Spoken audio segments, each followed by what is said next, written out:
It does. It says we're going live. It says we're does. here. I don't really believe I'm here until my existence is validated by others. Okay, well, let's see if I get an ad, and then we'll know for sure if we're here. Yeah, well, ads don't mean anything. Well, but yeah, I get it.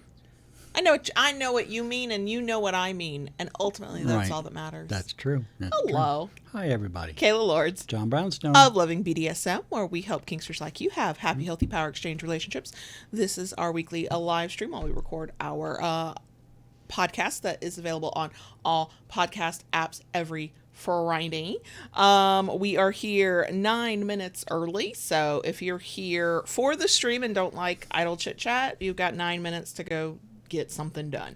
If you're here after the stream, but before I put in timestamps and you don't like idle chit chat, you can fast forward by about 9 minutes. And if you're here once the timestamps are in, I do put timestamps in, and you can click away if you need to. Okay. Yeah, hi. I got lost and confused in mid-thought. You did. You did. I'm going to say hi to folks. Okay, go ahead. Hi to your name, Twin JB. Hi, Giga. Hi, Missy. Hi, Taishu.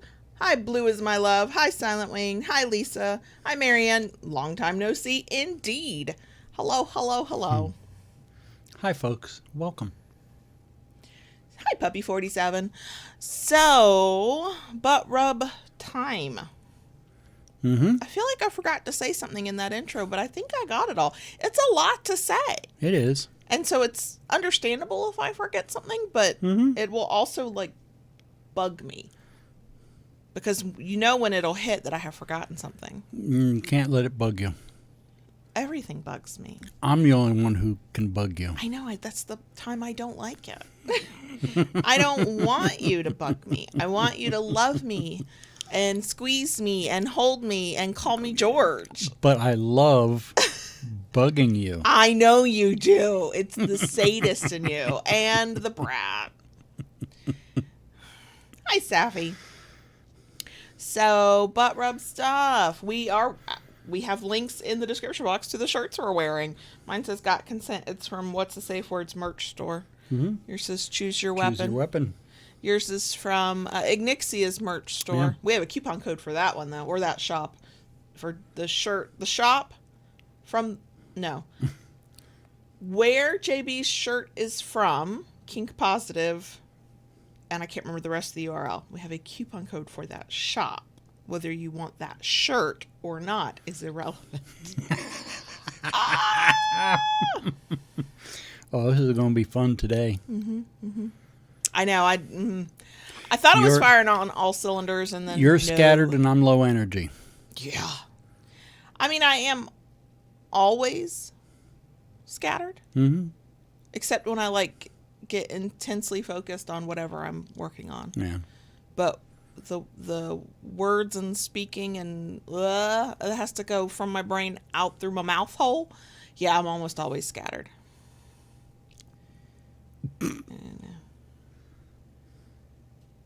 Silent, yes, it's a words not going in order kind of day. It is. It is. Well, Taishu, I asked that I implied that I needed my existence validated. Does that mean that the stream, isn't that the same? Isn't that the same? I don't know, Taishu. What else? I got nothing. Wow. Well, I think you knocked it out of me earlier today. Oh, is that what it is? When you came at me with 85 stingy implements. I did not choose those weapons. You're right, I You did. I did. You did. And it was all stingy. Yep. And I mean, I don't know what I did to make you mad, but I apologize for it. But it made you create some beautiful sounds. And had you squirming and I was basically wiggling. choking back screams because I was like, at any moment, the 17-year-old might come home. Okay, the music will not be loud enough to cover me. So I basically buried my face in the bed. You did. You did. Maybe so, Taishu. Maybe so. Yeah. It's okay. It's okay. If you were waiting for a different thing from me than wanting my existence validated, then I was going to be really confused because I really had forgotten something, like an entire apparently sentence. And still, yeah, no. Mm-mm.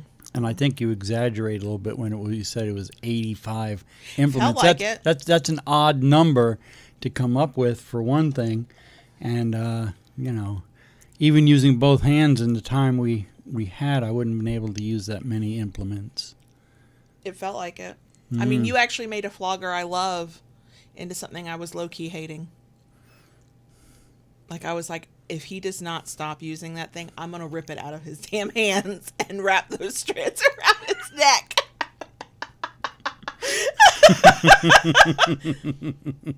We have a cord waggling. Is it from the table moving? Is it the camera moving? From the table moving. Is there something we should be doing differently? See, I moved. I wheeled the table. Okay, it's making me nervous. If the camera starts shifting, oops. Whoops. So I'll probably repeat this in the bonus section because it's just too good not to share. Safi talks about having your mother-in-law there and having to watch the noises. Today was the day I had to, I guess I didn't have to, I chose to explain to the now 13-year-old that no, we have sex. That was not like we're driving down the road and I went, by the way, I have sex with your stepfather. That was not how that went. We were having a conversation about our relationship, and the 13-year-old basically said something along the lines of, but it's not like y'all have sex. And I went, yeah, yeah, we do. And then he went, y'all have sex? And then he got very concerned. Speaking of noises, there was a tie in here. He says, I get up in the middle of the night and go find Ella so I can pet her. What if I hear you? I'm like, first of all, we are too old for middle of the night sex. We're asleep, okay? Second of all, we are aware of our surroundings, and so you're not going to hear us, okay? You don't have to worry about it. And then I'm just driving to school thinking, I'm having this conversation at 8:45 in the morning. I've only had about 3 sips of coffee at this point, and it's too early. Well, I thought what was most amusing was that he thought you went out for a walk one day and just found me and brought me home. Just brought you home. He was shocked to know that we had met. We had met in person multiple times before you were allowed to come to our house. Now, granted, he was about 3 when he met you. So from a 3-year-old's perspective, you did just sort of show up one day. Yeah. Yeah. Oh my God. So yeah. It's a weird one today. It's a weird one. So Kylie, you're not late. We hadn't even gotten started yet. We were early. We're not even done with the butt rub section yet. No. And I'm glad you made it, Audrey. And also, Marion, that is very cool. Very, very cool. So. Oh, wow, yeah. Yeah, it's been a morning already. Yeah, it has. I don't know why I told myself on Wednesday I'm going to get lots of work done. Didn't happen, did it? No. I mean, part of it I was grateful for. I had already complained to you a few times that for the past 2 Wednesdays we had not had time to have our morning pre-stream session. Correct. And I was getting grumpy about it. So I'm not upset. You rethink that after this morning now, aren't you? I mean, I think, can we rock, paper, scissors for next week on thuddy versus stingy things? Or can we just acknowledge that every other week one is for you, and then the next week it is for me, and then the week after it can be for you, and we just go back and forth like. Well, what I thought was funny was I did grab a paddle that is generally thuddy, and it's actually not thuddy, it's very smacky, but either it was the position I was in or how tender I was. It did not feel good today. Did not feel good at all. It is noon. We should get started. Okay, let's get this. So, hi, we're here. Yeah. This week's topic, as you can tell from the title, we are responding, reacting, I'm still not sure what to call it, to posts found on the BDSM side of Reddit. There is a subreddit. All of these questions will be pulled from BDSM advice, link in the places. I'll repeat that because I said it too early, because I need the podcast folks to know too, but that's okay. You'll hear it twice, and there's something about repetition and retention. I don't know. Whatever. That's what we're doing today, though. Ooh, it's going to be a wild one. Our shirts do have links down in the description box. My shirt says Got Consent. It's from What's the Safe Words merch store. Yours says Choose Your Weapon. And it is from somebody else's merch store. Links, down. There you go. If you enjoy whatever the heck it is we're doing here this week, we love a thumbs up. If you like it enough to want to come back for more, and we haven't scared you off already, please consider subscribing. And once you subscribe, go ahead and ring that notification bell to get updates of new content. I'd like to know where my gold star is. Anyway. Good girl. Thank you. If you'd like more of this and to help us do this, because y'all, we are routinely demonetized by YouTube. They're making money and we are not, and whatever. We have a Patreon. You can join us there. There's stuff. There's an extra live stream. There's a Discord server. There's stuff. Link down below. Click it, read about it, decide. Yeah. Okay. So, you can click the button and I can repeat myself on some of this. Okay.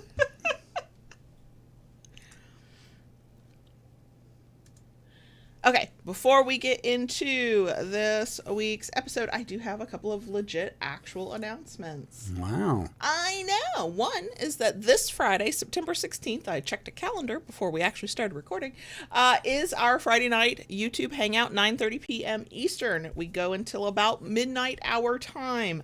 The first 30 minutes is just us, unwinding a little bit, and then at around 10 o'clock we will take questions and turn it into a Q&A, and when there are no questions, because lulls happen, we'll chit chat. What do we chit chat about? Basically everything. We have had hard-hitting debates on pie. We have geeked out over whatever TV shows hit our, geeky self. Music has come up. What else? Everything.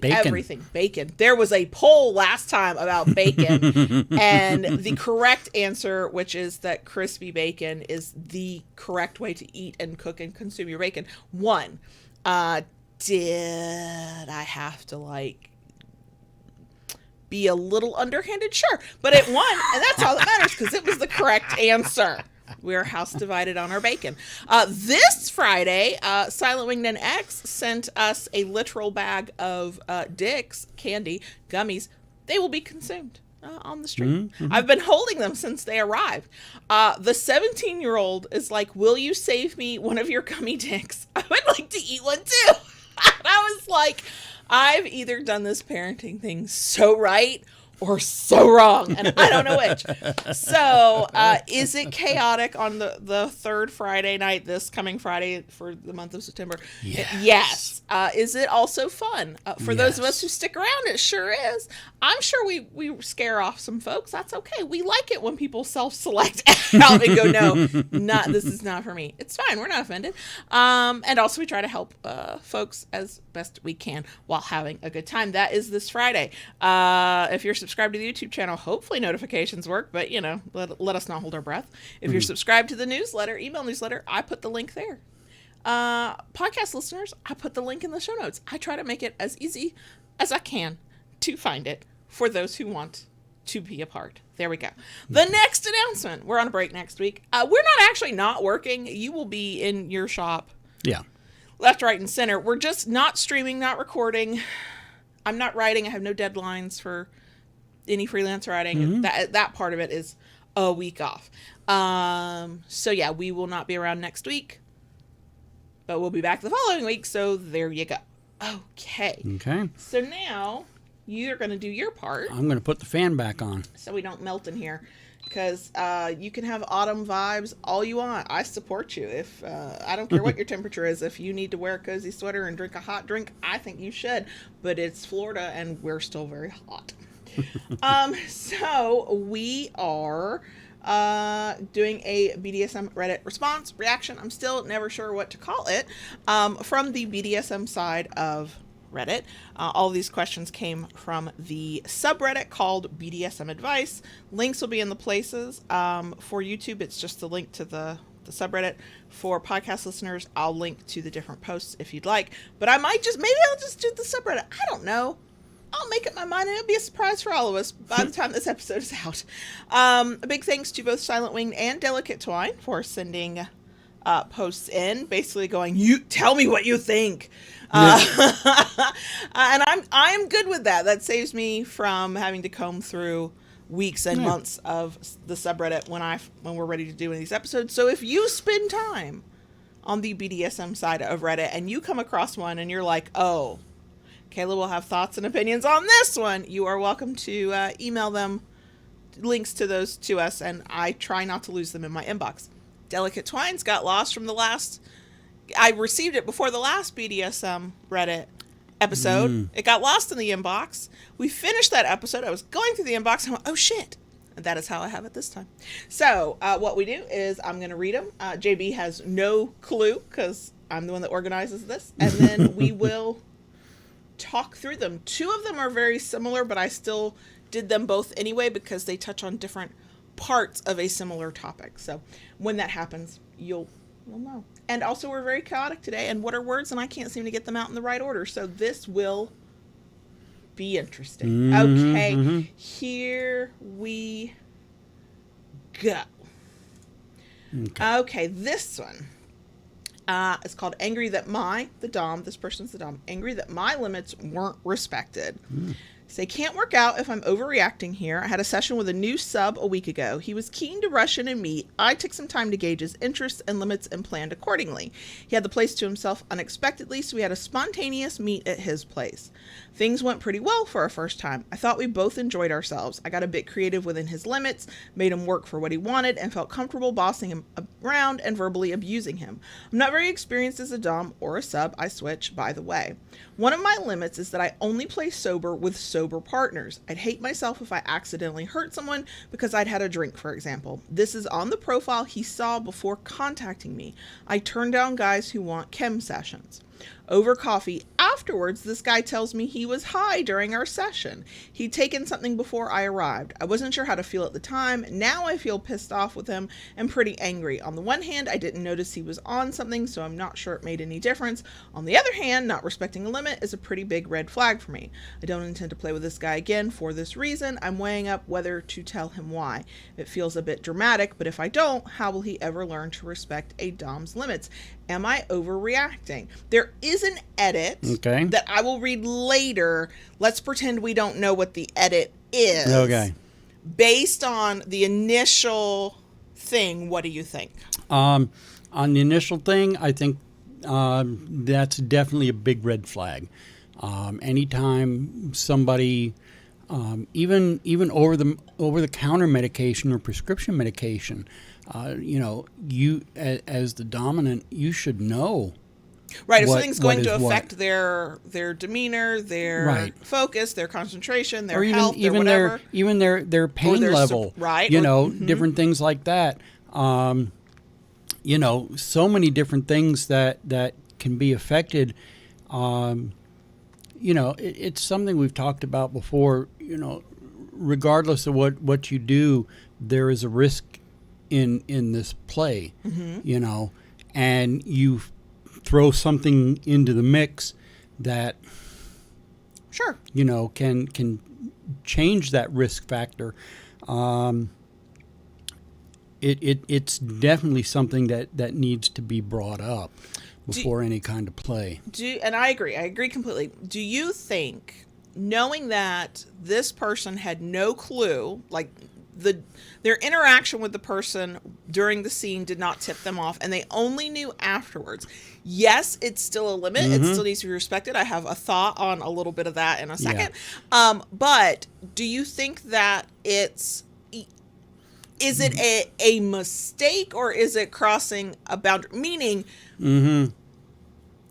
is it overcomable? I think is what I mean.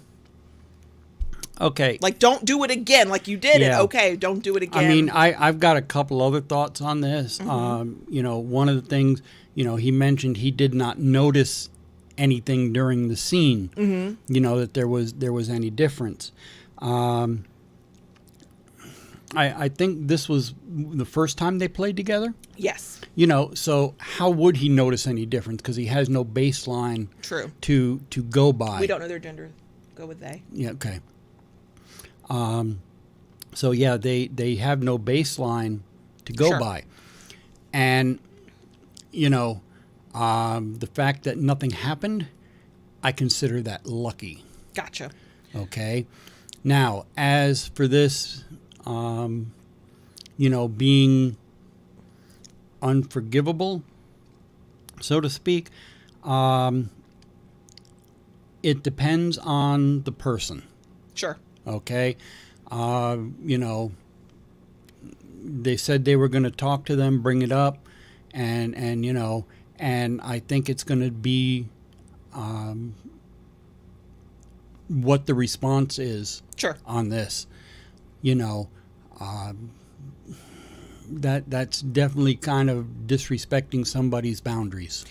I agree. But here, and this, let's just be honest. I read ahead, y'all, because I put these together after they were sent to me.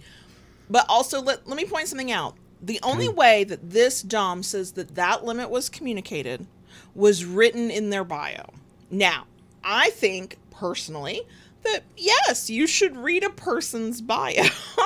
I think that alone can weed out people who are not paying attention to the details that are important to you. Right. I think that is a valid way to go, are you worth my time? Did you read my bio? Right? Sure. Okay, I think that's fine.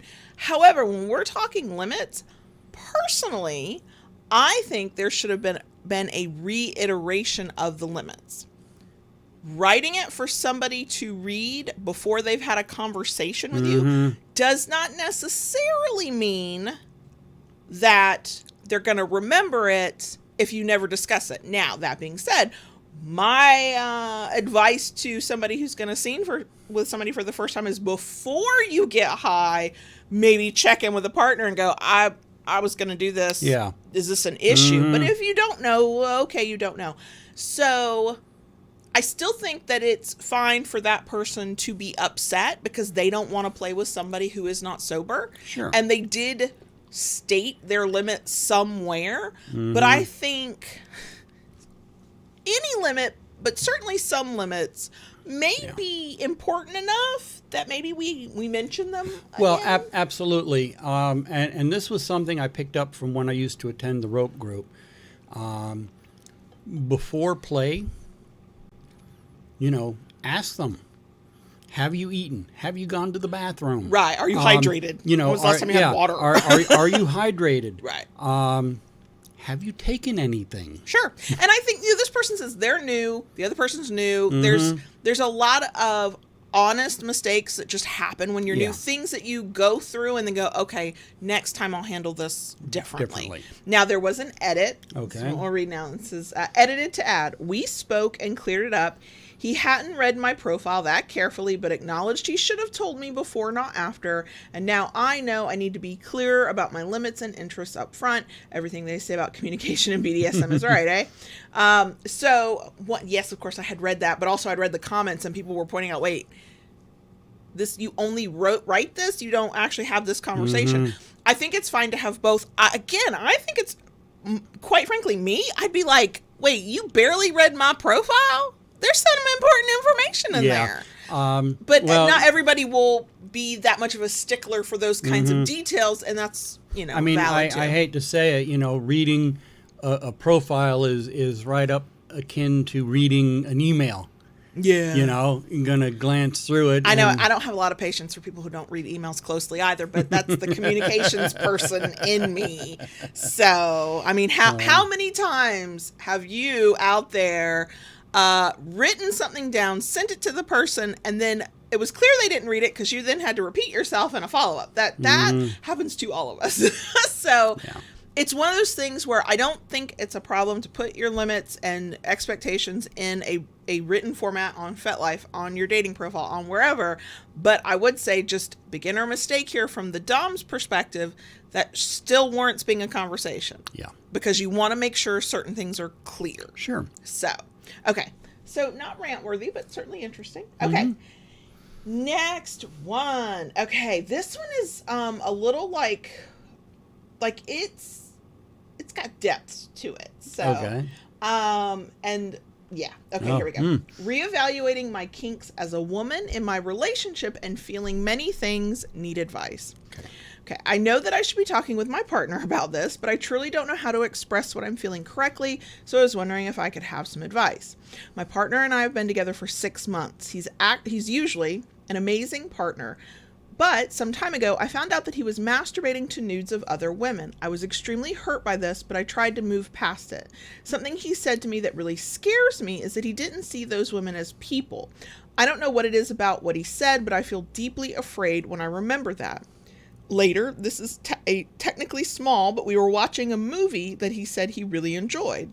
I noticed some pretty sexist undertones and I pointed it out, and he was already in a really bad mood that day from things unrelated to the relationship. When I pointed them out, he said, "Can't I just enjoy the movie?" Like he didn't want to notice the sexist aspects of the movie. I don't know why, but that sort of triggered me to remember what he said previously, and I've been just feeling a mix of disgust, fear, and confusion. I'm usually pretty kinky and I'm super into submission, being choked, being a slave, objectification, but I feel like it's suddenly come to a screeching halt. It's almost like I don't want being submissive to be a default forced onto me, and I don't actually want to be not a real person during sex. And I feel like I sign up for all my kinks hoping that there's a special bond between me and my partner, and not just the way he ascribes the role of women categorically to be. I feel horrible thinking about my kinks. Has anyone gone through this? There is an edit. I will read that. I don't remember it now, so I don't know if it's like a spoiler or anything, but here we go. Edit. There was some really great comments that helped me process what exactly I was feeling, and you all were right. It wasn't that I'm not into my kinks. I felt a lack of trust. I spoke to him about this, and he has fully acknowledged how the things he said had some sexist thinking, and he wants to become more educated. Regarding the movie incident, he did say he was having a really bad day and just wanted to thoughtlessly watch the movie, but he did realize how he could enjoy it without noticing due to his privilege. I really appreciated everyone commenting, blah, blah, blah. So I think, yeah, the very first thing that comes to mind is to hear the things coming from your partner's mouth and to immediately have that kind of reaction. My first thing is, there's the trust.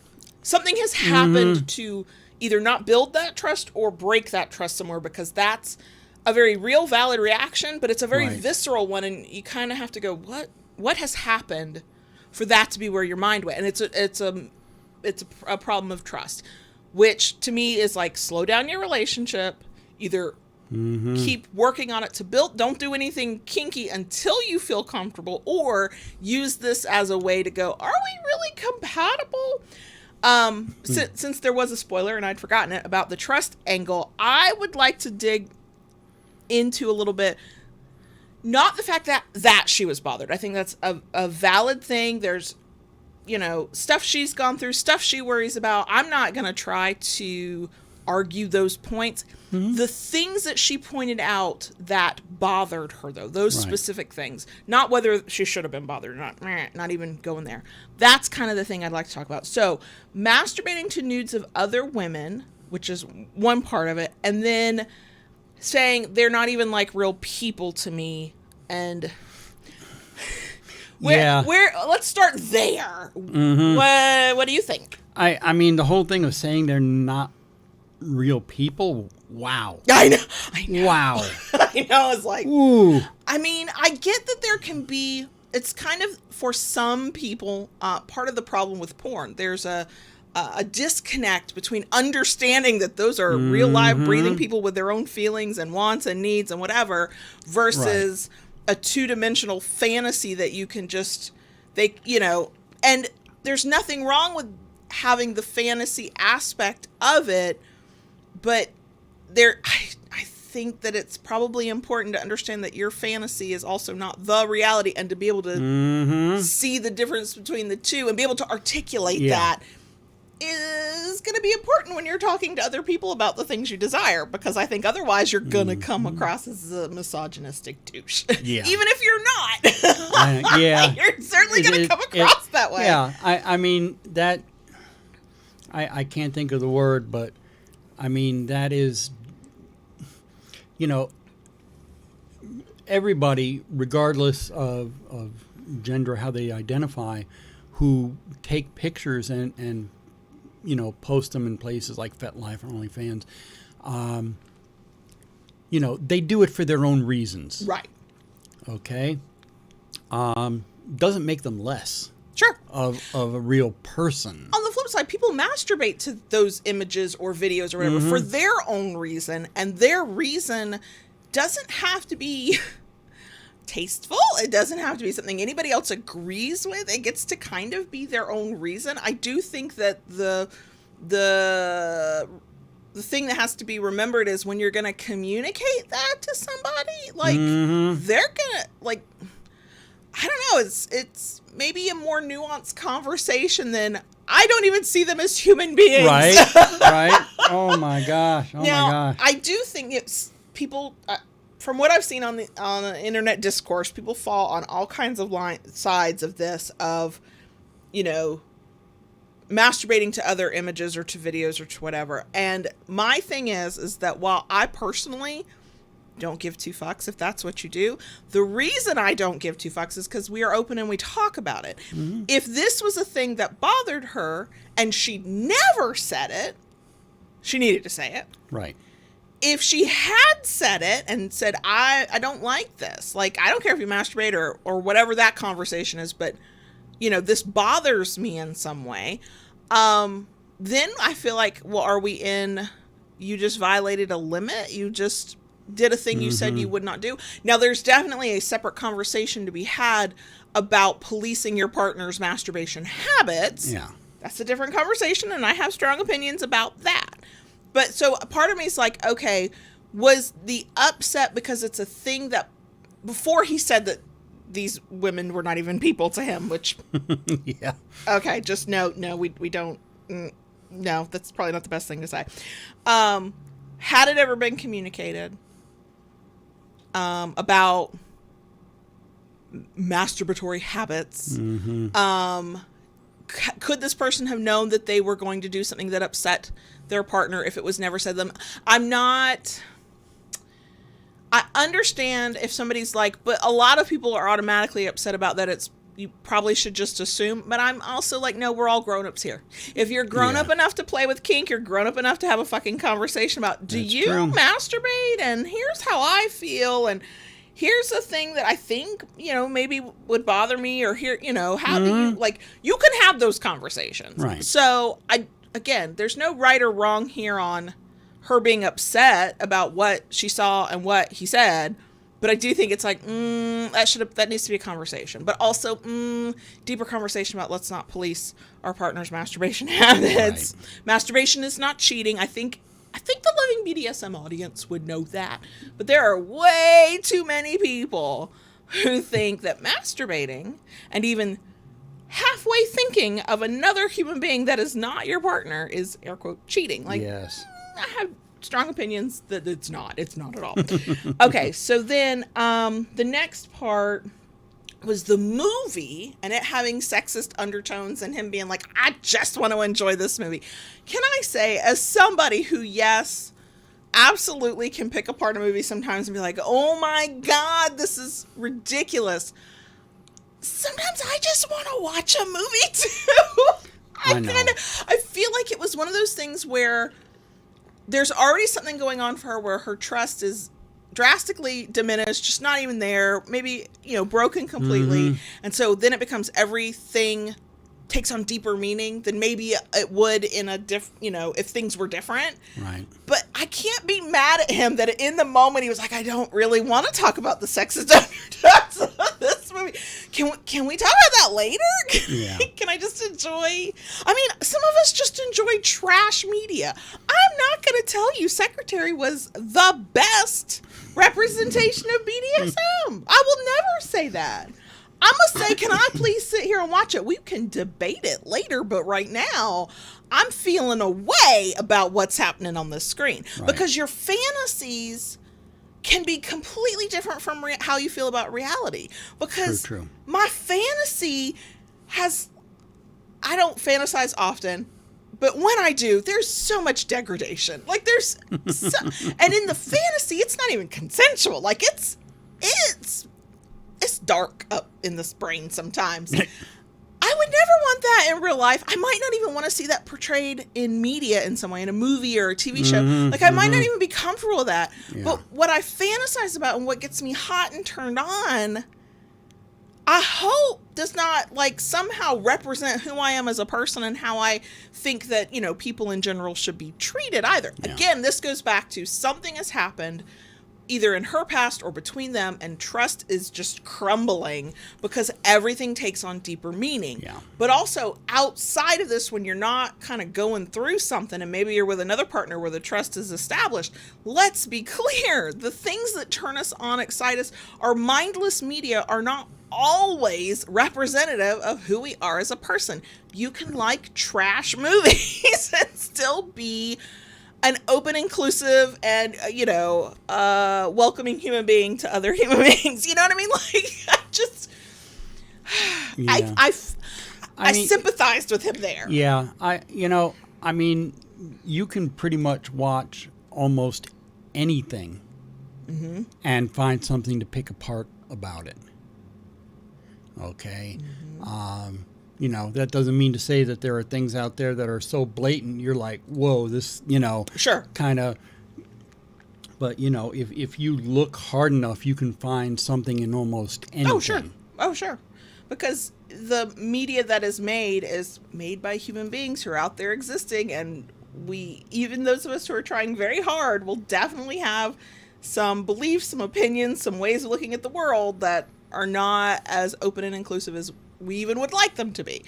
I think the thing I'm curious about in this whole situation is, was he aware before she finally talked to him that something wasn't right? Not the extent to what was going on for her and how she was feeling. Like, he wouldn't have known that till she said something. Sure. But had something happened where he might have, he was kind of paying attention, and I'm all for both partners paying some fucking attention in a relationship, that something wasn't quite right, because it's one of those things of, are you so oblivious to your partner that she's clearly going through something and you're like, I'm just having a bad day, I want to watch a movie, and never once go, is everything okay? Right. And I know not everybody knows how to read other people like that, and if you haven't been together long enough, it's even harder because you don't quite know your partner's typical baseline of behavior and mood, and, like, I get all that. Yeah, but was this something that was just sort of being completely hidden, and he's clueless and just trying to live his life imperfectly, clearly, or was he just completely oblivious and obtuse and just let her clearly be some kind of level of upset and never questioned it? If it's that, I'm less impressed, because then it becomes all these things that start adding up together to create an idea of the character of this person. Like, we can all have trash opinions, we can all not care about a thing in a moment, we can all inartfully word something and it upset the other person. That can happen to all of us.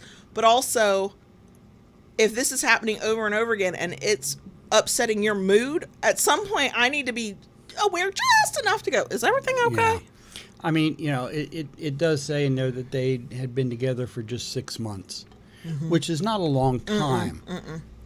So they are still in the learning phase, and not that you don't learn throughout. I mean, hell, Sure. we're together now, feels like forever, and we're You didn't have to say it like learning. that. We're You didn't have to say it like that. Saying that we've been together forever should be followed by birds twittering and the harp playing and the light brightening up and probably a rainbow. Don't forget the butterflies flitting. Yes. Okay. And glitter. Somehow glitter's in the air. I don't know how, but it's there. Yeah, that's how you should say that in reference to us. But yes, like, I get it. They are still learning a lot. And quite frankly, I'm glad they talked. I'm glad that he was willing to talk and to take some of that in, because that to me is an indicator that maybe that they can move past this and grow together. They can work through it, yeah. Because if the end result is she tried to have a conversation and he blew her off, then that tells you what you need to know about this relationship. Now, before we move on, there is a third part about her concerns about being submissive and wanting that, but also seeing him through this lens of all this misogyny and sexism had her rethinking her submission. And you and I think, and experienced kinksters, I think, will already understand the difference here. The difference is she was fearful of something that was clearly lacking consent, and what she is turned on by is the stuff she consents to. And that's a big part of it. If she's not trusting him, maybe she is now, maybe not. Yeah. But at the time of writing this, there was clearly a breakdown of trust. There was a breakdown of Correct. communication. And she was imagining him to be a certain type of person, and that certain type of person does not respect consent. You know what? My little subby feels would have dried the fuck up too. It is being in that kind of environment with a person that you don't trust and you don't think will respect consent. It's hard to let go of control and let them do some things to you. So that makes sense to me that she felt that way. Well, yes and no. I mean, you said the word assumptions. You know, and assumptions come from not knowing. Sure. And not communicating. Right. But I also understand if you have built this, you're having these feelings in your head, you're seeing all these little details come together, and you're crafting this story in your head of who this person is and what they think and what this means. And that's a person you're trying to have a relationship with where you are submissive to them. Oh yeah, that river's going to dry right the fuck up. It's not even I can relate to that, because for me, it's not just a fear of it, of what might happen. It's I don't even want to, because the picture she's painting in her mind of this person, and it might be a very accurate picture, I don't know, is somebody who's not going to respect her, not going to respect her submission, not going to respect her as a human being, somebody she can't trust. Yeah. And that's, it's sad that in that moment, she was like, what's wrong with me? Maybe I'm not as kinky as I think I am, when it's, instead of understanding that that was a direct response to who she perceived this person to be. And it goes back a little bit to when people ask the question of how can you be a feminist and a submissive and, you know, with a male partner? Well, it's about choice and consent. Like, submission's not being forced on me. It's not subjugation. It's not an expectation that is because of the fact that I'm a woman. There's mutual respect. We're equals in this, and there's trust, and I get to choose it of my own free will. And and clearly, the moment she was like, do I get to choose this of my own free will, or is this what he thinks relationships are like? That desire was just no longer there. And I don't fucking blame you. And I think there's nothing wrong with using that as a sign, y'all. Is this the person I should be with? Well, if you are dreading the act of submission or domination with that person because of who you think that person is, I think that's a sign. Do they work it out? Is it a miscommunication? Is it her previous bad tapes for her? Who knows? But yeah. I mean, sometimes just let me watch the trash movie. We'll debate it later. Okay. Yeah. Okay. Next question. Whew, this one sounds like one thing, but let us get through to it, because it's something else. Okay. My husband just told me he's a dom, and I'm seeking answers. My husband, together 7 years, married 3.5, just told me he's been in a dom-sub relationship for 10 years. Initially, I was very upset and thought he was just cheating, which I have past trauma with. We had a healthy, open conversation so I could get more info, as I'm unfamiliar with all of it and I'm feeling more understanding but curious. He said it's not intimate or sexual and they have boundaries and are respectful of sticking to them. He explained it in a way I understood, but I still want more info. As someone who is not into this lifestyle, will we be able to maintain a happy relationship and make this work? Is anyone else in a relationship with one in the lifestyle and one not? How can I support him and also make sure I feel secure and comfortable? I don't want to lay down the hammer, but I'd like to understand more. Let me just say something. Y'all known one another for 7 years. You've been married for 3.5, and he's been in a power exchange relationship with another human being for 10 years. And you're just now finding out. Look, kick the whole motherfucker out, okay? Just because here's the thing. The question is not, can I be in a vanilla relationship with somebody who is in a power exchange and make that work? The answer is, yeah, you could. But how the fuck do you trust him? Right. 7 years and never mentioned it. Like, been hiding a big ass secret. Right, and that is 7 a big fucking years. That is a big secret. Because it's And not about having the relationship, it's about hiding it and lying about it. right. What the actual fuck? I mean, you know, it's yeah, wow. Are you fucking kidding me? Are you fucking kidding me? Yeah. Wow, that blows my mind. It really does. Yeah, that should have been a conversation way That's before. Like, I've decided that maybe I can see something and I'm feeling a connection to you. I have to tell you this thing about me so Right. that you get to make fully informed choices for yourself. Right. That's what this motherfucker did. He took away his now, I don't know, spouse's ability to choose this life, to Right. learn for themselves before committing Right. in a very legal way, a very civil Yeah. government red tape kind of way. Mhm. He took that choice away from her. Yeah. So it doesn't matter if, in other circumstances you can make it work. Yeah, I think if we're not looking at the fact that liar, liar, pants on fucking fire, take that out and we just look at the question. Yeah. Is it difficult as fuck? Absolutely. Right. Is it going to be the right choice for everybody? Hell the fuck no. Just because open relationships, non-monogamy, whatever, are finally kind of getting more attention still does not make them mainstream. It should not be an automatic expectation, whether you're kinky or not. Everybody should have the right to go, that is not for me. Let me remove myself. I find it... He took away her fucking choice. I found it kind of ironic that, you know, he tells his partner that, well, you know, we were, it's not sexual, it's not intimate, and we respect boundaries. But not theirs. Not theirs. I Yeah. respect the boundaries of my submissive, but not my legally married spouse. Yeah. Yeah. Make that make fucking sense. Oh God, why is this person not more pissed off? Right. I would like them to please be more pissed off. Because it's like the trust, the respect, and the honesty seems to be okay in the relationship with the submissive, but not with his wife. But see, now I have questions. Does the submissive know? Right. Is this motherfucker in the middle going, I'll just have whatever I want and I won't tell no damn body, and I want to know what kind of person you are that you can lie with a straight ass face for a minimum of 7 years, but maybe 10 years? Maybe the submissive doesn't know. I can't automatically assume that now because you've literally been lying to the person you are now married to. The entirety of the relationship.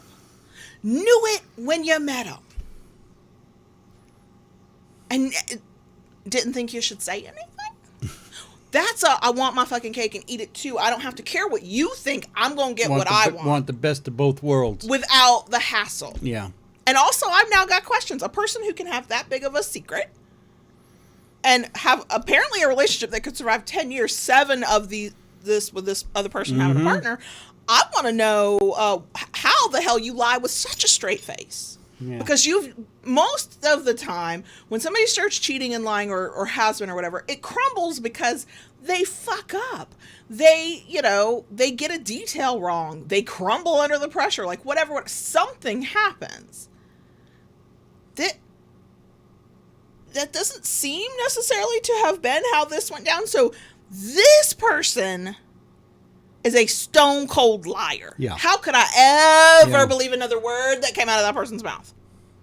And I'm sorry, from the submissive perspective, I get it. And this is tricky because I know plenty of people who have found kink while they were married and started relationships with other people, and they were cheating on their partner, and it was, there were all these factors, and it's nuanced and it's difficult and it's not a black and white, like you're all bad, all good. Like it's not that. I get it.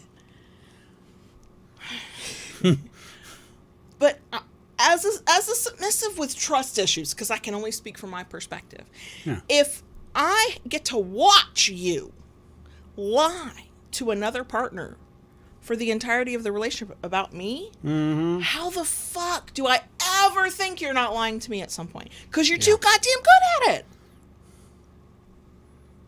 Took this person 7 years to find out. You're too fucking good of a liar. Now, Nope. On the other side of that, from my perspective, I know not everybody sees the world the way I do.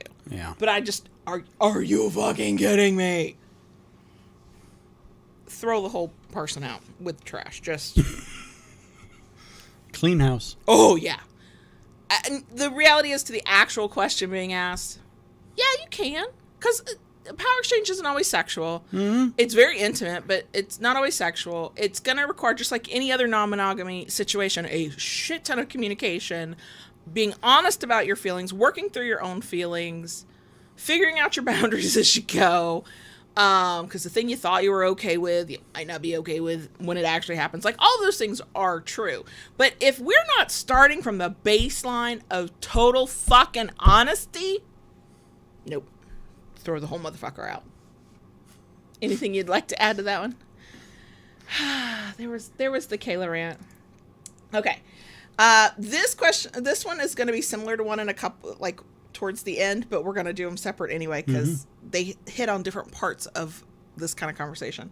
So here's this one. Afraid about being older when starting out. They're 33 female. First of all, 33 is not older. Okay? Right? I still remember 33. It was a great goddamn year. Nothing about it. I was not old at all. Nothing about that made me older. Nothing. I just want to put that out there. 30s, you hold on to them. You cherish your fucking 30s. They're gone too soon. Okay, here we go.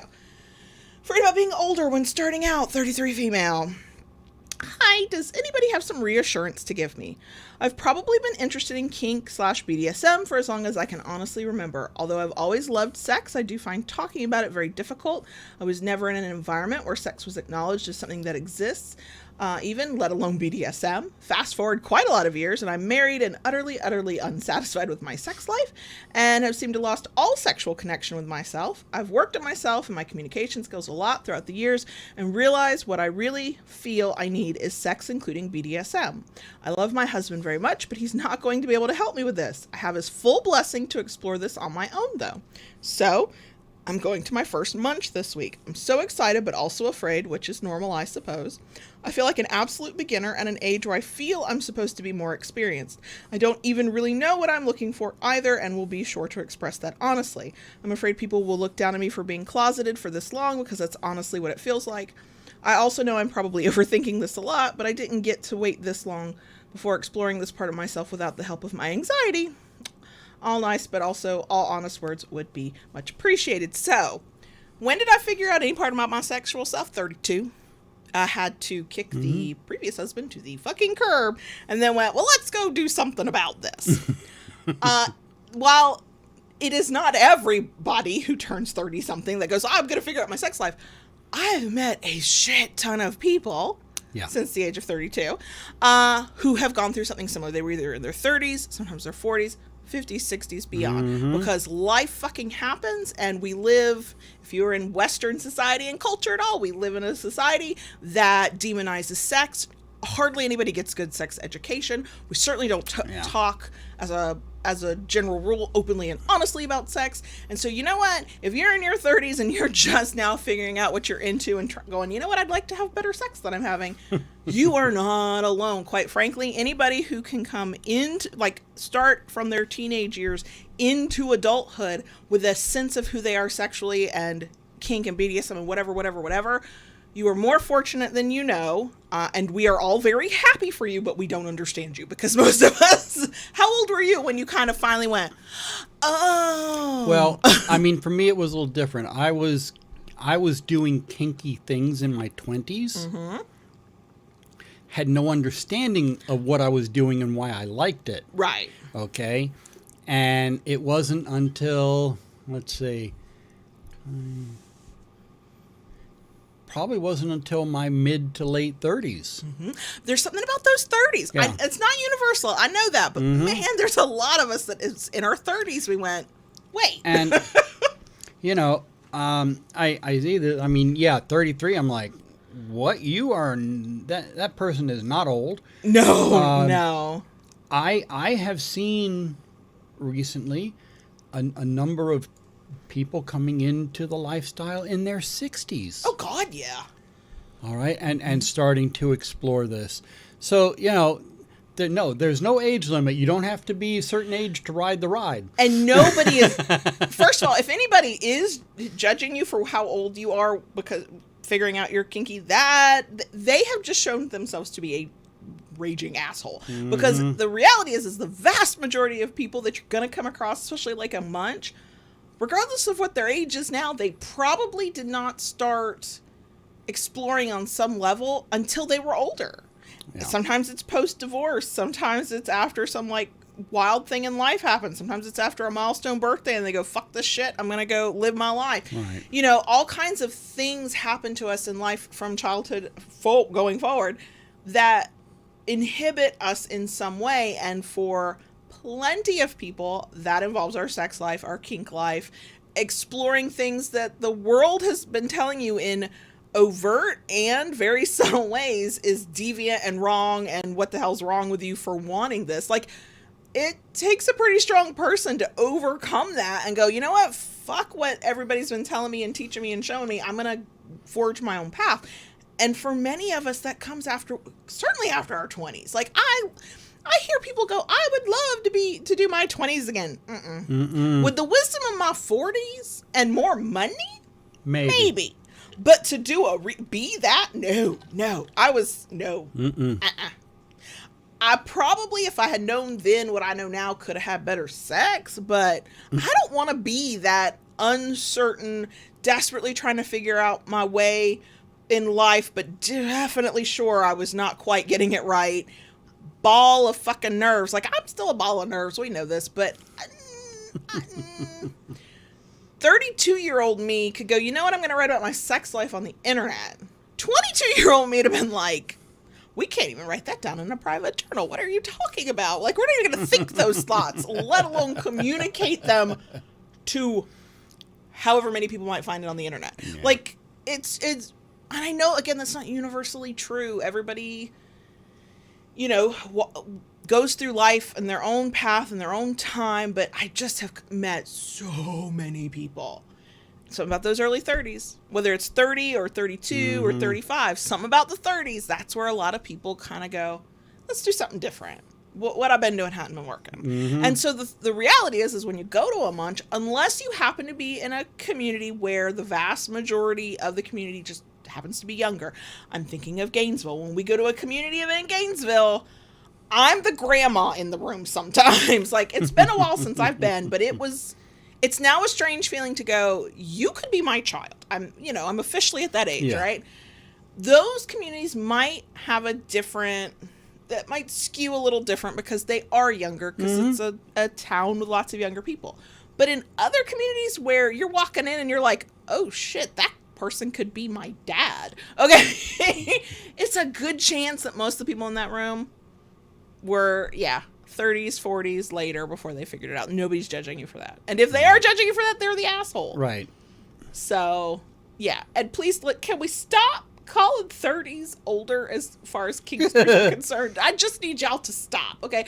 I plan to still be doing this shit when I'm in my 70s and 80s. Like, I might be rolling up there in my walker or nudging you in your wheelchair or whatever we're doing. I don't know. But, like, I plan to, like, I still don't want to, okay, if in my 80s I'm feeling compelled to go to a munch, I'm going to be a little cranky. But,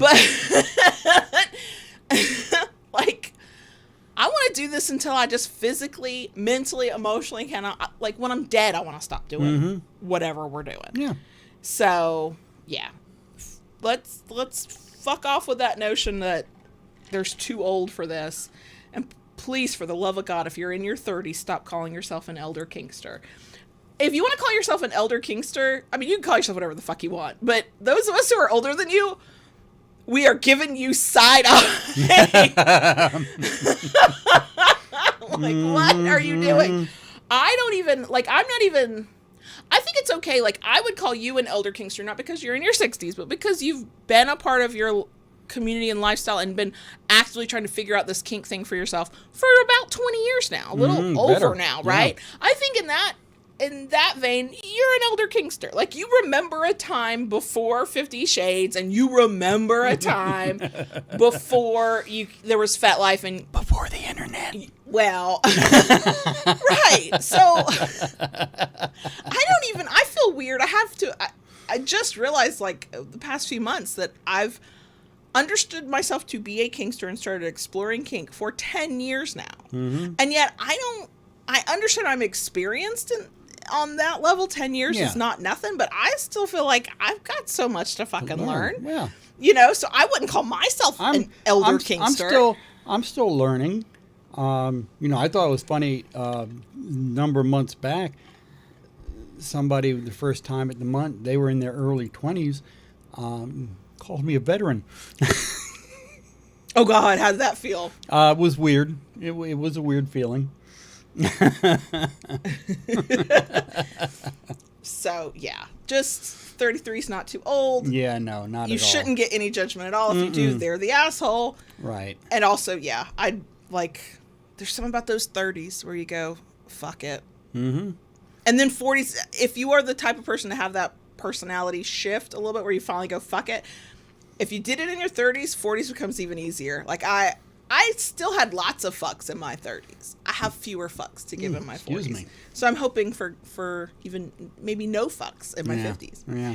Okay, so next one. Oh God, this one. This is technically really quick and simple. Okay. It also like made my eye twitch. So Uh-oh. using a purse considered to be, air quote, not submissive. Huh? Okay, so I've been in the DS lifestyle for 20 years now. While I understand that over time things within the lifestyle can change, I have never heard of this being a thing, so I wanted to get some input on it. The other day, I was talking to a friend of mine who used to be in the lifestyle for many years. I was telling him how excited I was to get the new purse that I ordered from Amazon. His reply was, your dom is letting you have a purse? Why would she let you have a purse? All that's going to do is distract you from your tasks/duties when you're with her out in the community. Having a purse also makes you not appear very submissive, as it should be your dominant's responsibility to carry any financial things you need, like cash, cards, IDs, etc. Your focus should be on her, not fumbling around with things in a purse. Fuck right all the way off. This is giving one true way energy. Yeah. That is, it's the same level of there's only one right way. Oh, a submissive's not allowed to carry a fucking purse. First of all, if I don't carry the purse, where is JB going to put all the things he wants me to carry? There you go. Quite frankly. I was going to say, as my submissive, when she has a purse, I'm like, oh, hey, baby girl, here. Carry this for me. I actually got you carrying a leather bag of your own because I was like, I love you so much. I'm really fucking tired of carrying your shit. But my stuff was heavy too, so I can't deny that. A purse. You want to know what else? This is the same energy also as dominants can't perform oral sex on their partner. That makes them not dominant. Yeah. You're a dumbass if you think that. I'm so sorry. You know I don't usually say things like that, but I'm going to say it, okay? If nobody's told you you're a dumbass, let me be the one. I would like you to go sit with your dumbass self why you think these kinds of things would ever be true. Why you would then spout them off to anybody else as if what you believe and what you might do in your dynamic is what anybody else is supposed to fucking do in theirs. Yeah. And then I'd like you to fuck all the right way off. Just go. And come back when you're less of a fucking dumbass. That is what I'm going to say to that. What? Yeah. What? I know. I mean, that was pretty much my first reaction. You know, what the fuck? Wow. Anything can be turned into a submissive item or a submissive task or a dominant item or a dominant like form of control. Any fucking thing. So if in your dynamic you don't want your submissive or your submissive is willing to not carry a bag or carry their own wallet so that you, the dominant, can be in charge of that and you negotiate that and they consent to it and you're realistic about it because sometimes you're really going to want them to be able to like pull out their own goddamn ID. Fine. On the other hand, if you're like, actually, it's an act of service if you carry this big ass bag, baby girl, and I'm going to hand you all my fucking shit. Y'all, before he got his own very nice leather bag. It's gorgeous. I don't have a bag that's as worth as much as his leather bag, okay? You've had it 5 years. It still smells like leather. It's beautiful. Anyway, before he got the bag, baby girl, can you hold my wallet? Can you hold my vape? can you hold my phone? Can you hold my sunglasses? Because maybe we weren't in the car anymore. Oh, can you hold the little bottles of vape juice? Because I'll need to refill. Oh, I'm carrying this little multi-tool because I don't carry a lot of shit in my purse. It's my wallet. It's my phone. Maybe a couple little things. Like The rest of it was mine. If you want to negotiate that as an act of service and you do that, you get to fucking do that. And you know what? Right. If you want to do neither of those things, to be like, carry your goddamn bag. I'll carry my own bag. We're two adult-ass people who can carry your own shit. You get to do that too. We're fucking kidding me. I know. I mean, yeah, I can see it if that's something they want in their relationship. But then to just say that everybody has to... But that everybody has to, is ridiculous. Ridiculous. Just no. Just... Fuck you. Horse you rode in on. Just get your own goddamn bag. Just move the fuck on. Right, okay. right. That was easy. Okay, this is our last one. Okay. And it's very similar to it's similar vibes to a previous one, okay? All right. Middle-aged little. In the past 6 months or so, I've unlocked a daddy kink. Welcome. I'm a 43-year-old woman leaving a toxic and emotionally abusive marriage. I don't age regress, but I enjoy the tender dominance of a daddy in and out of the bedroom. Rest assured, not my husband. Why rest assured? I don't. Anyway, I guess my issue is looking for a daddy and coming out for a caregiver little relationship. It seems that everyone is so young. Either the daddies are young, 25 to 30, or they're looking for young, under 25. I've read that BDSM, especially caregiver little, is a state of mind. But if that's the case, what's this geriatric little supposed to do? Not to shock anyone, but at 43, things are not as firm or as perky as they used to be. But why should that exclude me from the kink I crave? It doesn't. I want to know where you've been finding these people, because yes, they exist. I have been on the internet before. I have definitely seen 19-year-old daddies, and while that won't do it for me, it'll do it for somebody else. And so no judgment, even though I got questions, but daddy is a vibe. Caregiver is a vibe. It doesn't, age doesn't mean anything. Little can be a vibe too, okay? So, but yes, there will be younger people looking for even younger partners. That's always going to be true, okay? But I need to know where this person's hanging out, that they have believed that they're geriatric. I know. Little. Honey, I'm almost 43, so you're less than a year older than me. I am not a fucking geriatric little. I'm still fighting off the idea of middle-aged, even though when I do the math, I'm definitely middle-aged, but I don't fucking like it. Progressive lenses and high blood pressure and all, okay? Okay. But I know that a lot of people in the caregiver little space, especially who are on the little side, when they're new, will be like, but I'm older.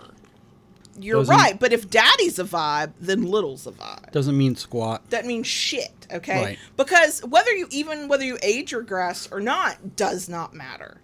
It's exactly what this person... So I identify very strongly with what this person is looking for, because it's the kind of thing that I unknowingly was looking for. And I think that there are plenty of people, regardless of age, who would identify with this. And there will be littles who age regress, and they will have slightly different parameters that they're looking for. But this, the tender dominance, yes, please. Guess what? Those people exist of all age ranges. Sure they do. All age ranges and all genders, because daddy's a vibe, okay? So, of course, if 33 is not too old for fucking kink, then 43 is sure as shit not too old to figure out your little side. But sometimes we got to expand our horizons about where we're looking for folks. True. If you're, like, I don't have experience with dating apps, and I'm so fucking grateful I don't, because it sounds awful. From everything I've heard about dating apps, it's a scary... It sounds like my worst nightmare. But I understand that if you get into spaces, whether it's an app or it's a certain part of the internet or a certain side of a platform, and you feel like you're surrounded by all the same type of person, it's easy to believe that that's all that's out there. It might be that older people are going to the munch, or they're going to a club, or they're just not where you're currently hanging out online to find potential partners, or they're not in the groups that you're in online. Like, if If you don't, if the place you're in doesn't have the people you're looking for, then it's time to go find a new place to be. Right. And that's easier said than done. I get it. Okay. But we're out here. And you're not fucking geriatric at age 43. No. I cannot allow myself to believe that because I'm about to be 43. There's I'm not. nothing on the clubhouse door of BDSM that says you have to be a certain age to join. Right. You don't have to be a certain height to ride the ride or a certain age. Legal. Well, Adult. yeah. That's the minimum. Right. So, yeah, and I think part of it is recognizing two things at the same time. One, that all of it's kind of a vibe. Like there are specific activities you can engage in any part of power dynamics, and sure, that's what a master does, that's what a daddy does, that's what like whatever. But it's also the vibe of a person. So absolutely, somebody in their 20s, technically even somebody 19, can give off daddy vibes, and at the same time, you could be like, yes, but also, I, at whatever age I am, want a partner in a different age range, and that can also be true at the same time. We have a very dear friend. I haven't talked to her in a very long time, but the last time she and I talked about finding a partner, she'd gone out looking specifically for people who called themselves daddy, and was for several years very disappointed. And I finally said, there's no guarantee this will work, but how about you go for the type of person who's given off the vibe, fuck what they call themselves. You can talk to them about whether they would be okay with being called daddy later, or point them in the direction of here's what caregiver little is, and let them, gauge their own interests. But you really want the vibe, right? Like, I know plenty of people who call themselves daddy that, ooh, no thank you. You are not as good as the gross gum on the bottom of my shoe. Thanks. Like, you can call yourself any fucking thing you want. Yeah. Can you actually be it? And she was running into a lot of people who liked a title but didn't like any of the responsibility. No thank you. So, and you walk the walk and not just talk the talk. Yeah. Exactly. So, yeah. But I need these people to stop calling themselves too damn old for kink. I know. We got to stop this shit. I understand, and this is not scientific. There's no actual, I'm sure there is data behind it, but I've never, I don't have the real, hardcore data. I know that our audience skews a little bit older. I know younger people listen and watch, and I think that's great. If I can help you avoid having to be 32 before you fucking knew how to have an orgasm and call yourself a submissive, I want to help you do that. But anecdotally, I know our audience skews a little bit older.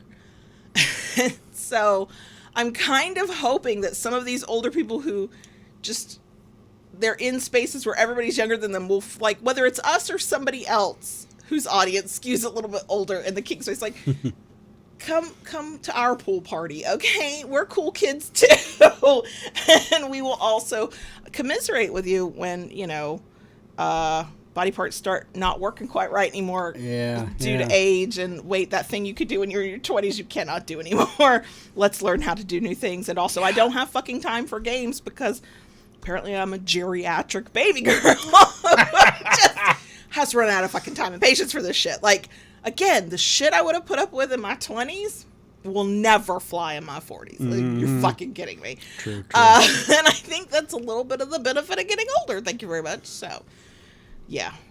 If you come across yourself, anybody who online in the spaces you're inhabiting, and they're complaining that they feel like the oldest person in the room, let them know there are spaces out there for them. We're here. Okay.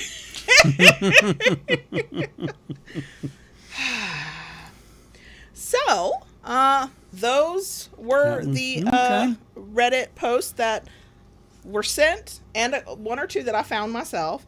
Thank you, Silent Wing. Thank you, Delicate Twine, for sending those. If you frequent the BDSM side of Reddit, there's a contact page on the Loving BDSM website. You can just send us a link, and I will try not to lose it and save it over next time we do these. That is it.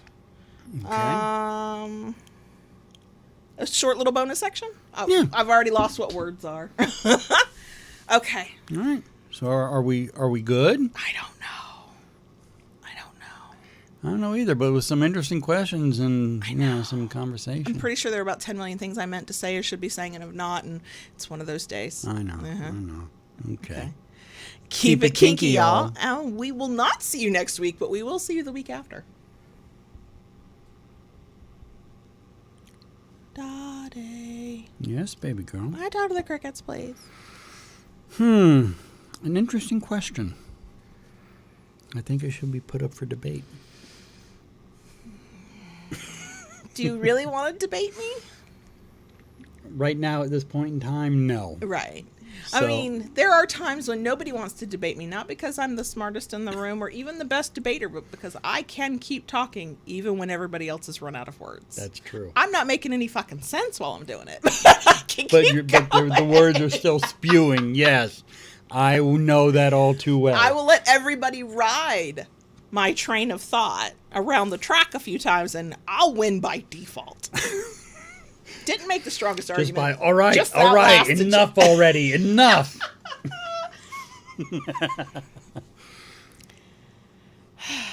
Go ahead and talk to the crickets, girl. Thank you, Daddy. So let me do a quick check-in because somebody was low energy and not feeling well, even though I think what he did is use the last ounce of his energy to beat my ass, and I'm here for it. Mm-hmm. How are you feeling? Like I could go take a nap. Well, maybe you should, because somebody was a nice lady and offered to go get the 13-year-old from school today. I have work to do, and I'm going to miss a day tomorrow, too. And yes, because what are we doing tomorrow? We're pampering ourselves. Yes, for the first time in literal years. We had hoped to have done this, and I think we were trying to do it in August before school started back, but they were booked solid for several weeks. So we're getting a couples massage. We have not had one of those since before we moved in together. Mm-hmm. Pre-2014 was the last time we got a couples massage.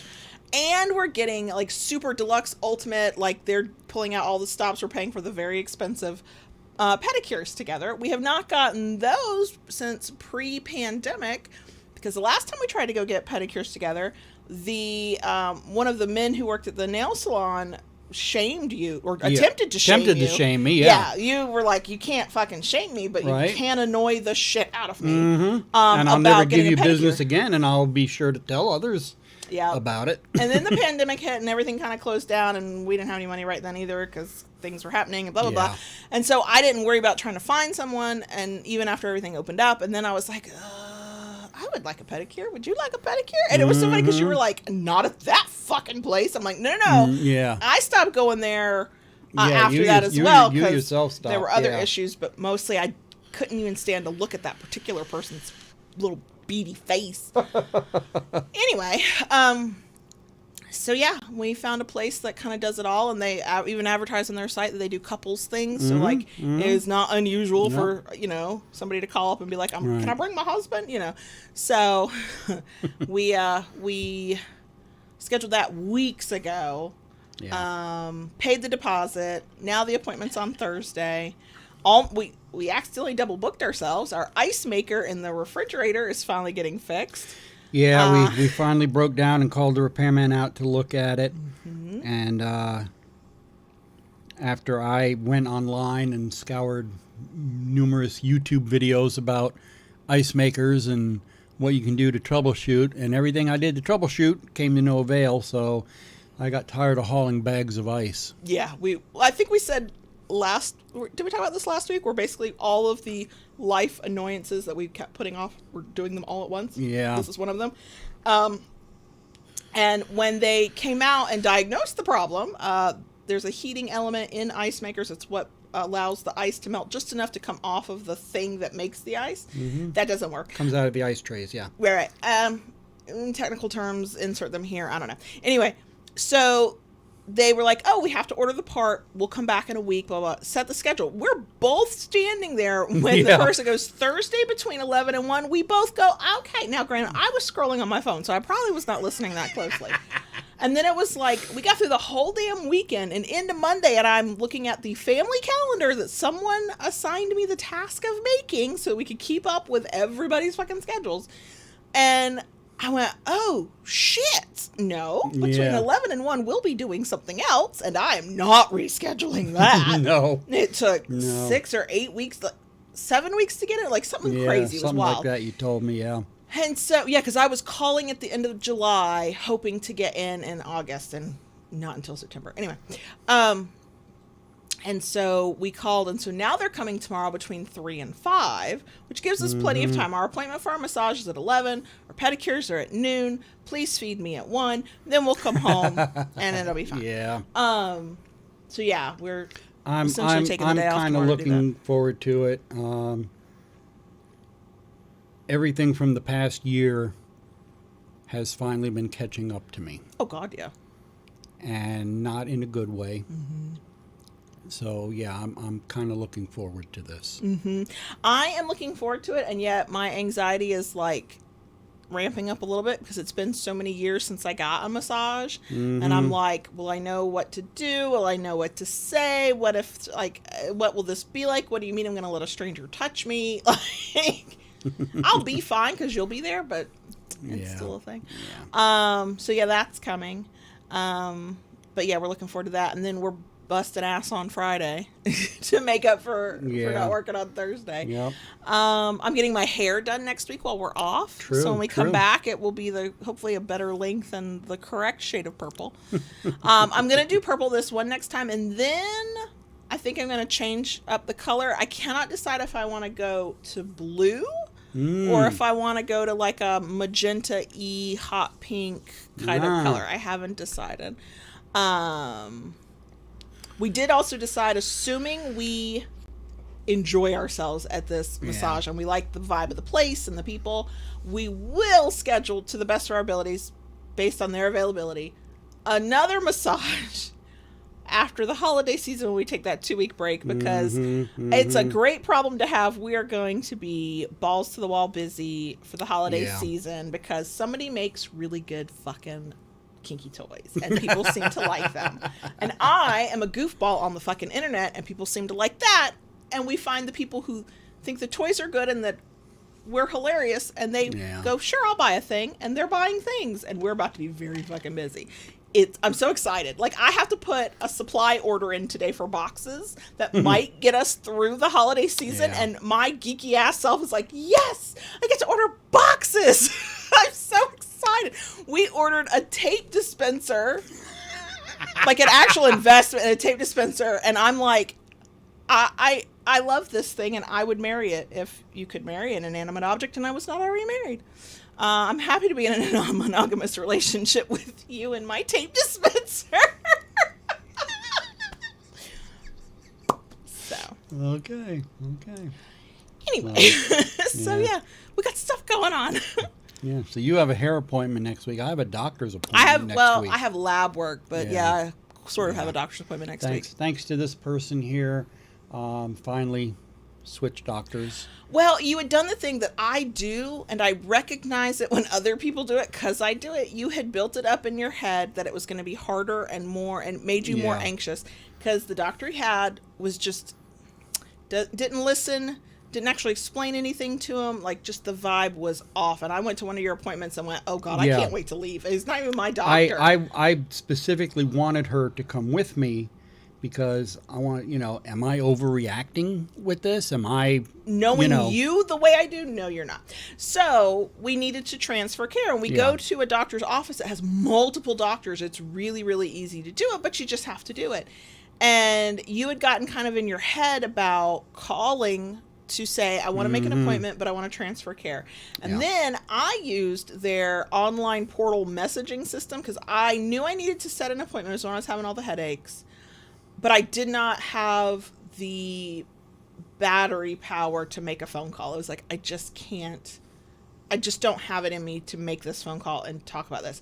So I went on the online portal and saw that you could message to request an appointment. And I did it, and it was seamless. Like, within a day, I had it scheduled. It was fine. So I was like, wait, one, JB, I have your login for your online portal. 2, let's see if we can do this. And so it took a little bit more back and forth, which was so funny because I'm in his online appointment portal, patient portal thing for this office, but he's getting the email notification. So I was like, I'll handle it, but you got to let me know if, and he would go, I got an email from him. nothing wouldn't go click. I'd go, okay, and I'd go in and they'd have a follow-up question. And so we tried to transfer you to one doctor. She's no longer at the office. Right. So then got you into the, and it even says on the appointment, a transfer of care appointment, you know, here's like basic whatever. And didn't have to speak to a soul. Took essentially the equivalent of 5 minutes because of the time it took to actually send the message. Done. And the moment it was done and I could say it was done, I could see your shoulders go from around your ears to like back to where they're supposed to be.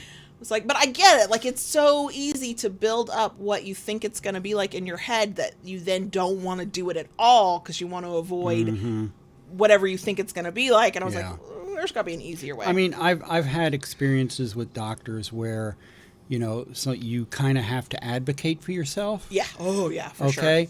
But this guy was just like, right or wrong from this person's multi-decade experience working with patients, when we called to make the initial appointment for ourselves at this doctor's office, and I said I need to make an appointment for my husband, blah, blah, blah, they did what I think that they do a lot of times. They went, oh, we'll put him with this doctor. This doctor sees a lot of men. Like it was, oh, man, here. And so if that is how at this practice they have done that to him, then I think that he, based on his experience with lots of men, expects men to behave a certain way, which that's not fair to everybody else because we're all individuals and like stop treating everybody like a stereotype or a cliche, first of all.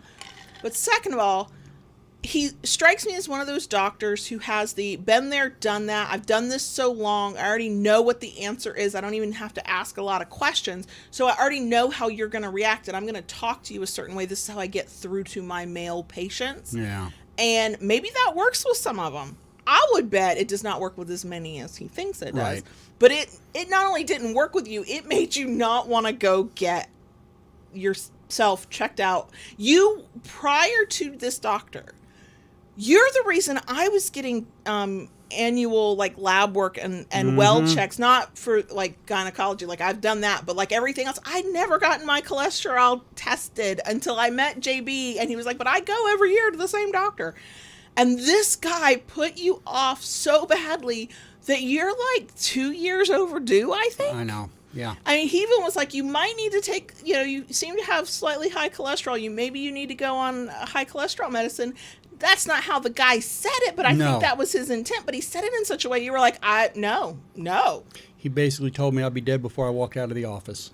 Right. It's like, so you had all of that, and it has meant that at a time when taking care of our health to the best of our ability and accessibility is extremely important, you've not wanted to do that for the first time in your adult fucking life. That's bad health care. Yes. Yeah.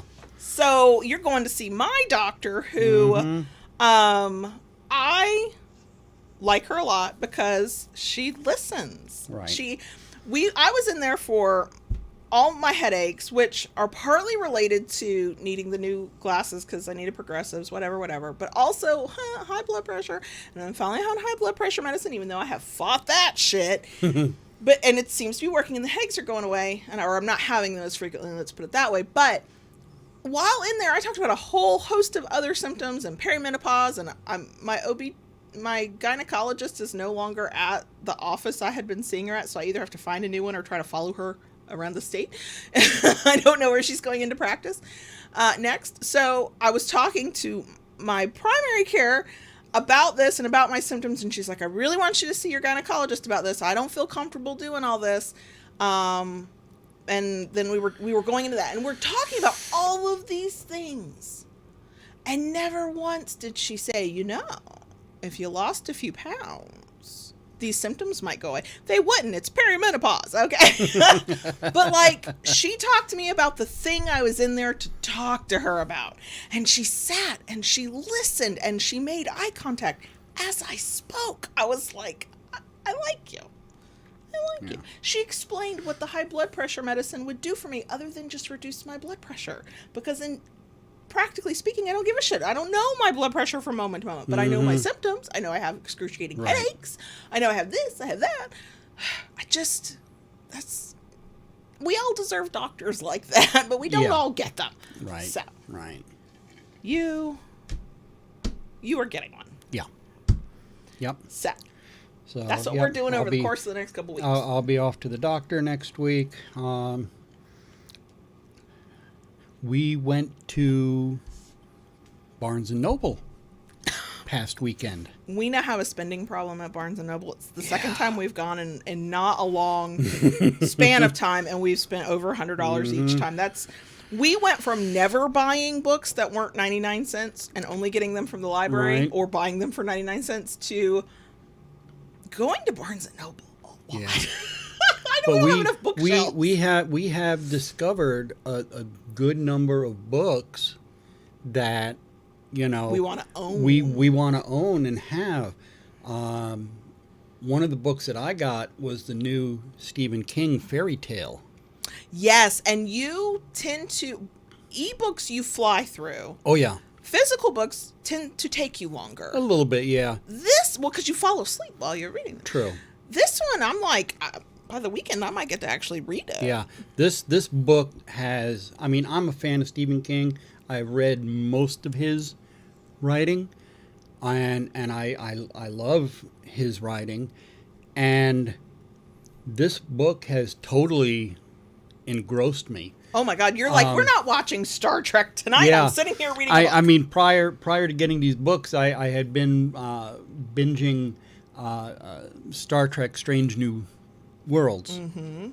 And while it is formulaic in the Star Trek genre, I've been enjoying it. He only said that because I said, I only want to watch a little bit at a time because it's formulaic, and so I get bored with the formula. And his face went, I mean, it is, but that's what I like about it.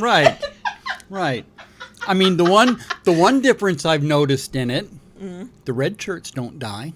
It's true. Yeah. Not a lot of people. Well, people die, but it's usually the other people. Yeah, it's not the red shirts. Or now, wait, there was the guy who had been helping to fly the Enterprise, and he got left behind when they had to cut off access to part of the ship when they powered it down. And I can't remember who the fight was with. The Gorn.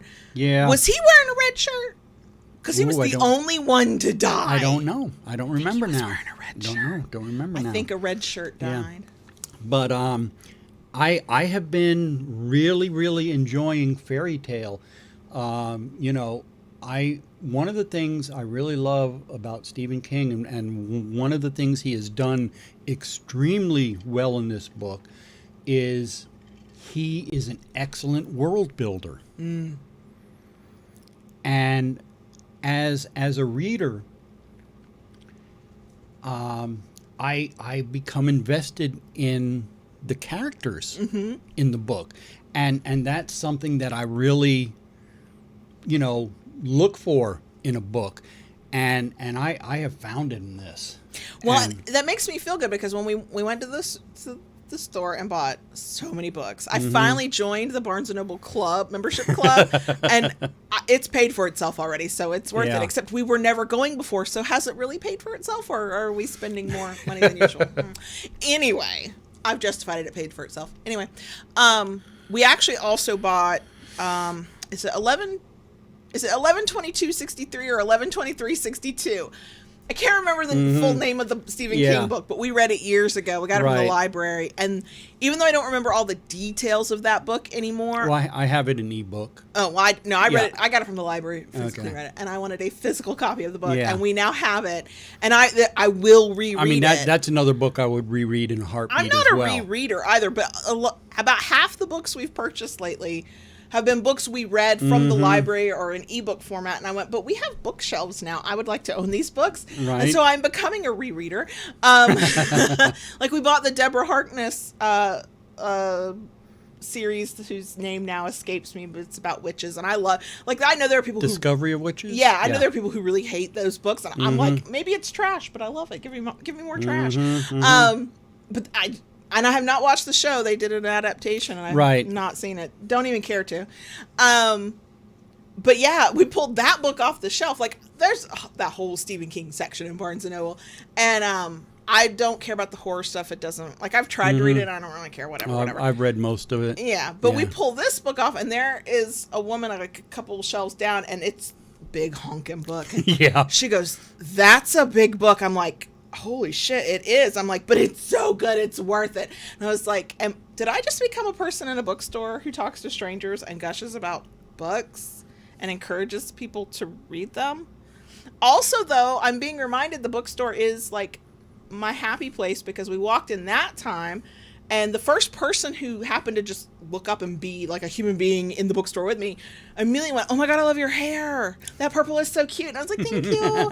And then the next person they didn't come up to us to talk to us. They were just in the vicinity. I'm showing you that book by Jeanette McCurdy, I'm Glad My Mother Died. Yeah. And I'm going to get that from the library, but I would like to read it. I'm like, I've heard this is really good. And I'm talking about all the reviewers that have said it was really good. And some rando ladies like, it's so good. Yeah. Yeah. And then I'm telling that woman about this Stephen King, and I'm like, who am I and who am I becoming? I don't know. Introverts Unite at the bookstore. Only at the bookstore. The last time I went to the bookstore and spent a lot of money there too, I got into a conversation in the line with a lady who, before we got into a conversation, her resting bitch face game is strong, because I was standing there going, oh my God, this woman's a bitch from hell, which makes me wonder what she was thinking while looking upon my resting bitch face. And next thing I know, because we're each holding these like major stacks of books, and she's talking about an author she loves, and I'm like, oh, well, I like, who was I telling her about? Diana Gabaldon in the Outlander series. And I'm like, I've owned it, and then I gave it away, and then my mom bought me and I'm telling her how I bought them again, and I own them again, I'm going to reread them, and she goes, oh, I've had to do that before. And we're like just basking in each other's bookishness. Well, at that time, I was profusely sweating because it was very heavy books that I was carrying around. And I just, both times I walk out of the Barnes & Noble going, who am I? Who am I becoming? What is happening here?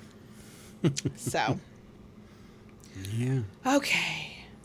I see a question from Selling. Thank you. 112263 is the name of the book. It's an excellent read. It will be a reread for me. And Selling says, for all the books you guys push, have you set up an Amazon affiliates page on your site yet? Amazon affiliates kicked us out of their program a few years ago. Yeah. We are affiliates with bookshop.org, and I put books that we recommend, but I don't promote those links. And I have not updated the books we recommend in a very long time. Yeah. But yeah, we tried to be an Amazon affiliate, and they kicked us out of the program because they didn't like us. We were too explicit, even though loving BDSM, well, clearly we talk about kink, and we get into the details and the weeds, is not, we were pornographic, and I'm like, what? We don't do that here. Yeah, no. So, but bookshop.org, yeah. That's especially if you're trying to get away from like buying from Amazon and you'd prefer not to, and whatever, bookshop.org. I've purchased from them before too. So, okay, well, we're going to stop. I know for folks who are not readers, you're like, oh God, I'm so bored. Sorry. If you're curious, what do we read? I love historical fiction, fantasy, some young adult, but not a lot. I'm currently finishing up a sci-fi fantasy series by Valerie Valdez, which is so much fun. It's like reading an action movie, like so fast paced, and there's like shit happening, and I fucking love it. And then like the odd, like, I don't really do contemporary much. It's rare. I like some Stephen King. Like there's some authors that I like. I like paranormal stuff to a certain extent.